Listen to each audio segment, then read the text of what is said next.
এখন সারা দেশে মোটামুটি আমাদের হিট ওয়েভ, শুধু সিলেট জেলাটা বাদ দিয়ে আমাদের সারা দেশে হিট ওয়েভ। তার মধ্যে হলো রাজশাহী এবং চুয়াডাঙ্গা দুটা ডিস্ট্রিক্ট আছে যেখানে আমরা ভেরি সিভিয়ার হিট ওয়েভ, সে সিভিয়ার হিট ওয়েভ বা তীব্র তাপপ্রবাহ বলছি। 40 বা 42-এর মধ্যে থাকলে আমরা সেটাকে তীব্র তাপপ্রবাহ বলি। আর যেহেতু আমাদের আরও 1-2 দিন সময়, আমরা দেখবো যে মোটামুটি আজকে 10 তারিখ, 11-12 তারিখ পর্যন্ত মোটামুটি এরকম থাকতে পারে।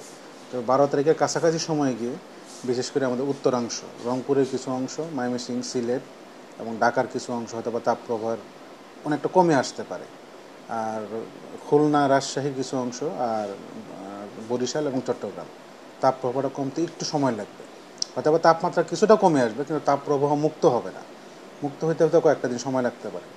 তবে 14-15 তারিখের দিকে আমরা আশা করি যে অনেক জায়গায় হয়তো বা তাপপ্রবাহ মুক্ত হয়ে যেতে পারে। আর খুলনা কিংবা বরিশাল, যেটা বললাম, চিটাগাং কিছু অংশ আমাদের তাপপ্রবাহ আওতায় তখনও থাকবে।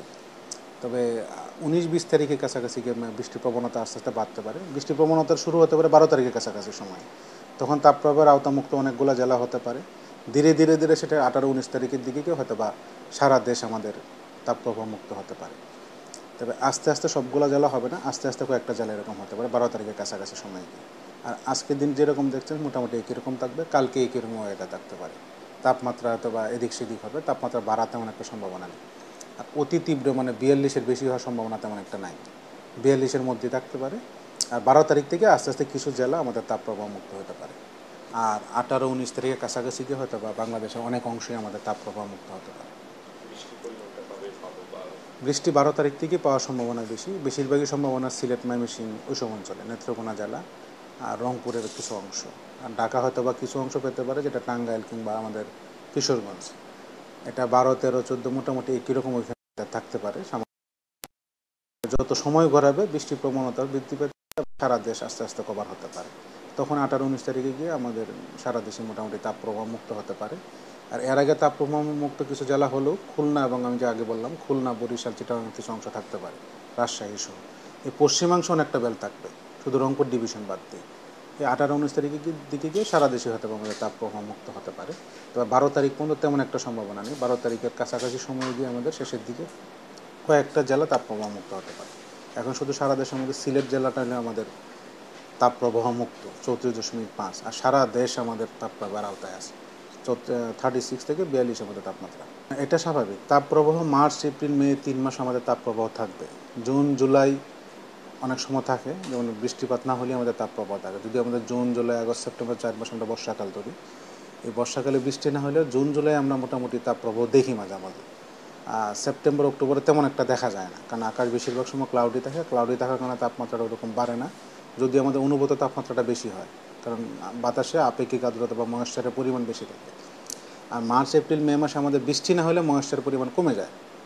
আর আকাশ মেঘমুক্ত বা মেঘযুক্ত যদি থাকে, দুই রকম অবস্থা আমাদের তৈরি হয়। মেঘযুক্ত থাকলে আমাদের ফিলিং টেম্পারেচার বা অনুভূত তাপমাত্রা বেড়ে যায়। আর মেঘ মুক্ত থাকলে আমাদের তাপটা তাড়াতাড়ি চলে যায়। তাপমাত্রা বেশি হলেও ওরকম ফিলিং টেম্পারেচার বা অনুভূত তাপমাত্রাটা বেশি মনে হয় না। আর মার্চ, এপ্রিল, মে আমাদের বাংলাদেশের সবচেয়ে উষ্ণতম মাস। তার মধ্যে এপ্রিল হলো উষ্ণতম, যেই মাসে আমরা উষ্ণতম তাপমাত্রা বা বেশি তাপমাত্রা পাইনি বৃষ্টির কারণে। আর মে মাসে আমাদের বৃষ্টি প্রথম দিকে কিছুদিন হয়েছে, তারপরে একটু গ্যাপ আছে। গ্যাপ থাকলেই তাপমাত্রা বাড়ে, এটা স্বাভাবিক মার্চ, এপ্রিল, মে মাসে। আর গত বছর তো আপনারা দেখলেন যে টানা 35 দিন আমাদের হিট ওয়েভ ছিল। এই বছর তো একটু ব্যতিক্রম, হিট ওয়েভ আমাদের খুব কম পেয়েছি। মার্চ মাসে কিছুটা পেয়েছিলাম, আর এই মে মাসে কিছুটা। এপ্রিল মাসে তেমন একটা ছিল না, হয়তো অঞ্চলভেদে সামান্য ছিল। আর মে মাসের শুরুতেই আমাদের এই 8 তারিখ 7 তারিখ থেকে মোটামুটি সারা দেশ, আজকে 9 তারিখ 10 তারিখ, কালকে এরকম ওয়েদার থাকতে পারে, আজকে এরকম থাকবে। 12 তারিখের কাছাকাছি সময় গিয়ে কিছুটা কমে আসতে পারে কিছু কিছু অঞ্চলে। আমি স্পেসিফিকলি বললাম সিলেট, ময়মনসিংহ ওইসব কিছু জায়গায়। ঢাকার পূর্বাংশ হয়তো, উত্তর পূর্বাংশ কিছুটা হতে পারে। আর খুলনা, বরিশাল মোটামুটি একই রকম থাকতে পারে। ওইটা কমতে আরও কিছুদিন সময় লাগবে। আপনাদের কোনো প্রশ্ন নাই? ঘূর্ণিঝড় না কালবৈশাখী ঝড়? না, সাইক্লোন হয় আপনারা জানেন কি না? সাইক্লোন কোথায় হয় জানেন তো? ঘূর্ণিঝড় কোথায় তৈরি হয়? আর সমুদ্রে। আর আমাদের কালবৈশাখী ঝড় কোথায় তৈরি হয়?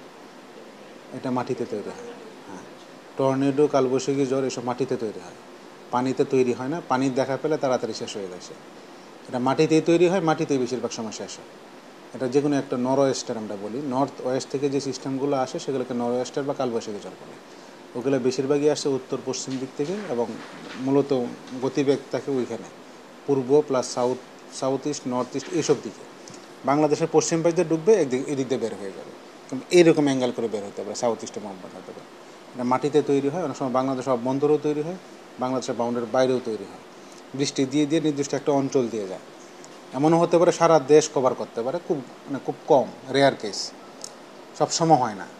নির্দিষ্ট একটা এলাকায় হবে, এলাকা বৃষ্টি দিয়ে দিয়ে যাবে, ওই এলাকার জন্য সামান্য অনুভূতিটা ভালো হয়, পার্শ্ববর্তীতে তেমন একটা প্রভাব পড়ে না।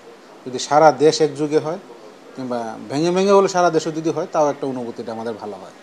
আর এটার সুবিধাটা কি, যে ইনস্ট্যান্ট তাপমাত্রা 1 থেকে 10 ডিগ্রি কমে আসতে পারে, ইনস্ট্যান্ট। যখনই বৃষ্টিটা হয়, বাতাসটা হয়, 1 থেকে 10 ডিগ্রি কমে আসতে পারে। কিন্তু বর্ষাকালে বৃষ্টি থেকে সারাদিন বৃষ্টি হলে 1 ডিগ্রি কমাটা কঠিন। এই বৃষ্টির এই একটা সুবিধা। আর শিলাবৃষ্টি বেশিরভাগ সময় দেখবেন মার্চ এপ্রিল মে মাসে, মানে বর্ষাকালে যে বৃষ্টি হয় সেখানে শিলাবৃষ্টি খুবই কম। আর মার্চ এপ্রিল মে মাসে যে ঝড়গুলো বা বৃষ্টিপাতটা হয়, বজ্রপাতের সংখ্যা অনেক বেশি, তীব্রতা অনেক বেশি। আর বর্ষাকালে যে এটা হয়, তীব্রতা কম থাকে আর সংখ্যা অনেকটা কম থাকে, যেহেতু স্পেলটা একটা বেশি, সংখ্যা হিসাব করলে হয়তো বা মার্চ এপ্রিল মে মাসের তুলনায় ওটা বেশি হতে পারে। মার্চ এপ্রিল মে মাসে যে বৃষ্টিটা হবে, এটা 99% ধরে নেন কালবৈশাখী ঝড় থেকে। কালবৈশাখী ঝড়ের কয়েকটা বৈশিষ্ট্য আছে। 1 নম্বর বৈশিষ্ট্য হলো প্রচুর বাতাস থাকতে পারে, আমরা দমকা বাতাস বা জরু বাতাস বলি, 1 নম্বর। 2 নম্বর হলো সেটা বৃষ্টিপাত হতেও পারে, নাও হতে পারে। অনেক সময় বৃষ্টিপাত হলে এটা সামান্য বৃষ্টি হতে পারে, আবার ভারী বর্ষণও হতে পারে অল্প সময়। 3 নম্বর হলো বজ্রপাত থাকবে। 4 নম্বর হলো শিলাবৃষ্টি হতে পারে। এই 4টা ক্যাটাগরি থেকে যে কোনো একটা দুটো মিসিং থাকতে পারে, কিংবা সবগুলোই থাকতে পারে। যেমন শিলাবৃষ্টি নাও হতে পারে, অন্য সবগুলো আছে। যেমন দমকা বাতাস আছে, দমকা বাতাস নেই, বৃষ্টি হচ্ছে, বজ্রপাত হচ্ছে, বাতাস নেই। যে কোনো একটা না একটা মিসিং থাকতে পারে, এমনকি 4টাও একসাথে হতে পারে। তো এই বৈশিষ্ট্যগুলো এরকম, যে 4টার মধ্যে যে কোনো 4টাও থাকতে পারে, একটা মিসিং হতে পারে, 2টা মিসিং হতে পারে। অনেক সময় ঢাকায় দেখবেন যে কালবৈশাখী যে আকাশ মেঘলা হয়ে গেছে, কিন্তু তেমন একটা বাতাস নেই, কিন্তু ঝিরিঝিরি বৃষ্টি হচ্ছে সামান্য। অনেক সময় প্রচণ্ড বাতাস, বৃষ্টি নেই। বৃষ্টির শেষের দিকে কয়েক ফোঁটা হলো ট্রেস অ্যামাউন্ট, যেটা মানে মানে আমাদের কাউন্ট করা যায় না। এমন হতে পারে যে শিলাবৃষ্টি হয়ে গেলে শিলাবৃষ্টির সাথে প্রচণ্ড বাতাস, প্রচণ্ড বৃষ্টি। তো এই 4টা বৈশিষ্ট্যের মধ্যে যে কোনো একটা কি 2টা হলে থাকবে, এমনকি 4টাও থাকতে পারে। কালবৈশাখী ঝড়ের এই বৈশিষ্ট্যটা। আর এই মার্চ এপ্রিল মে মাসে আমাদের যে বৃষ্টিগুলো হবে, এটা কালবৈশাখী ঝড় ছাড়া তেমন একটা হয় না। আর যদি এটা ছাড়া যদি হয়তো বুঝবেন যে সাগরে কোনো সিস্টেম আছে, অথবা নিম্নচাপ আছে, ওইখান থেকে মেঘাকার বৃষ্টি হচ্ছে। তো মার্চ এপ্রিল মে মাসে সেই সুযোগটা থাকে, কিন্তু সেই সুযোগ থেকে বৃষ্টি হওয়ার সম্ভাবনা আপাতত নাই। আর যে বৃষ্টিটা হওয়ার সম্ভাবনা, সেটা কালবৈশাখী ঝড় থেকে। আমাদের হিটওয়েভটা হলো আমাদের কয়েকটা ভাগে ভাগ করা আছে। আমাদের ফরকাস্টের নিচে এটা লেখা থাকে, দেখবেন 36 থেকে আমাদের 38-এর মধ্যে মৃদু, মাইল্ড কোল্ড হিটওয়েভ বলি। 38 থেকে 40-এর মধ্যে থাকলে আমরা সেটা মডারেট বলি। 40 থেকে 42 হলে আমরা ওটা বলি সিভিয়ার হিটওয়েভ। যদি 42-এর বেশি হয়ে যায়, তখন আমরা ভেরি সিভিয়ার বলি। মৃদু, মাঝারি, তীব্র, অতি তীব্র, এরকম 4টা ভাগে আমরা ভাগ করি। এখন মৃদু আছে, মাঝারি আছে, তীব্র আছে, 3টাই আছে। তীব্র কোন জায়গায় আছে সেটা আমি বলে দিয়েছিলাম, রাজশাহী এবং চুয়াডাঙ্গা ডিস্ট্রিক্ট।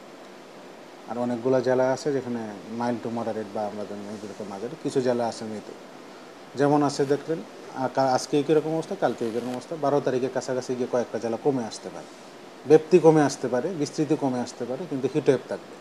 13-14 আমাদের ঢাকা যদি মনে করেন, 13-14-15 আগে তেমন একটা কমার সম্ভাবনা কম। তাপমাত্রা কমে আসবে কিছুটা, যেমন 39.2 দেখলেন, আজকে তো 40-এর কাছাকাছি আসতে পারে। 0.4 পয়েন্ট প্লাস মাইনাস হলে আমাদের এটা আনচেঞ্জ ধরে। কিন্তু 0.5 চেঞ্জ হয়, তখন সেটাকে বলবো যে না কিছুটা চেঞ্জ। 0.4 চেঞ্জ হলো 39.2 থেকে 39.4 গেল, তেমন একটা পরিবর্তন না। এটা দেখবেন ঢাকার যেটা আছে 39 থেকে হতে বা 38 আসতে পারে, 37 আসতে পারে, 36, 15-16 তারিখের কাছাকাছি ঢাকার হিটওয়েভটা হতে বা প্রশমিত হতে পারে। তো এর আগে সম্ভাবনাটা কম, বৃষ্টি হলেও সম্ভাবনাটা কম। কারণ বৃষ্টির এমন সময় হলো যে সকালবেলা হলো, দুপুরে রোদে আবার সেটা বেড়ে গেল, সামান্য একটু কমলো, সামান্য আবার বেড়ে গেল। এমন হলো যে হিটওয়েভের পরে হলো, 3টার পরে গিয়ে বৃষ্টিটা হলো। এই তাপমাত্রা যেটা দেখবেন হিটওয়েভ চলে আসে তখন। আমরা হিটওয়েভটা রেকর্ড করি 3টার মধ্যে, মানে বৃষ্টির হলো 4টার দিকে, তেমন একটা প্রভাব নাই। যদিও বাস্তব পক্ষে জানা তাপমাত্রা কমে গেছে, কিন্তু আমরা হিটওয়েভ উল্লেখ করতে হবে, কারণ এটা 3টার সময় ছিল। এখন সারা রাত বৃষ্টি হলো, মনে করেন সারা রাত বৃষ্টি হলো, সকালবেলা তাপমাত্রা আবার বেড়ে গেল, যে আবার বৃষ্টি হওয়ার পরও তাপমাত্রা 36+ হলে আমাদের হিটওয়েভ রাখতে হবে। তো এই কারণে বললাম ঢাকারটা কমতে একটু সময় লাগবে, 4-5 দিন সময় লাগতে পারে। তো ওভারঅল সারা দেশ কমাইতে গেলে আমাকে 18-19 তারিখ পর্যন্ত অপেক্ষা করতে হবে। এর আগেই হয়তো উত্তর অঞ্চলে কিছু অংশ কমে আসতে পারে, উত্তর পূর্বাঞ্চল।